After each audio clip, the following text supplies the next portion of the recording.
তো আমি এখন এই জায়গায় দাঁড়িয়ে আছি, জায়গাটা দেখতে পাচ্ছ কোথায়, ব্যাকগ্রাউন্ডটা একটু হালকা করে নিলাম।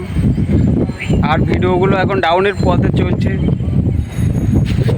আর ব্লগ তো শ্যুট করা হয় না, কারণ ভিডিও করাই বন্ধ করে দিয়েছি এখন। তা তোমরা সবাই সাপোর্ট করো আমাকে। মাছ ধরছিল, এখানে একটা জাল আছে এই যে, আর এখানে সবাই মাছ টাছ ধরছে।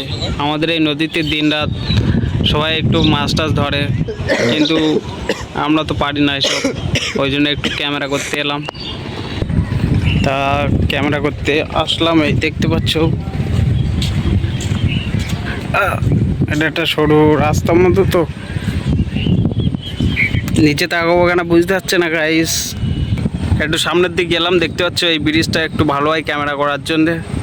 আমাদের ব্রিজটা এখান থেকে কত সুন্দর দেখায়, দেখো গাইস, দেখতে পাচ্ছ।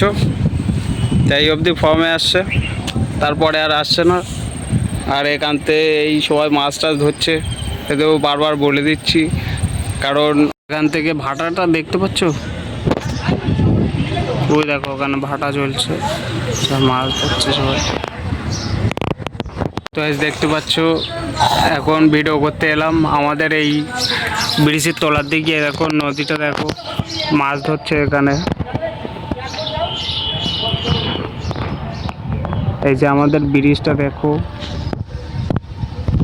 আর ওইদিকে বড় নদী, ওখানেও মাছ ধরা হচ্ছে।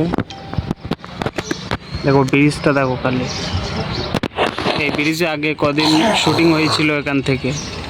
আমরা এখানে বসে আছি, এই হচ্ছে ব্রিজের তলায়। অনেকদিন ভিডিও করি না, এই জন্যে একটু ব্রিজের দিকে এলাম বলে। ভালো ভিডিও শুট হচ্ছে না, প্যান্টান দিয়ে পড়েছি। দেখো এই পাড়টা দেখো, একটু ভিডিও করছিলাম ব্রিজের তলায়, দেখতে পাচ্ছ। এই বৌনাট ব্রিজের তলাকে ভাইরাল করে দাও।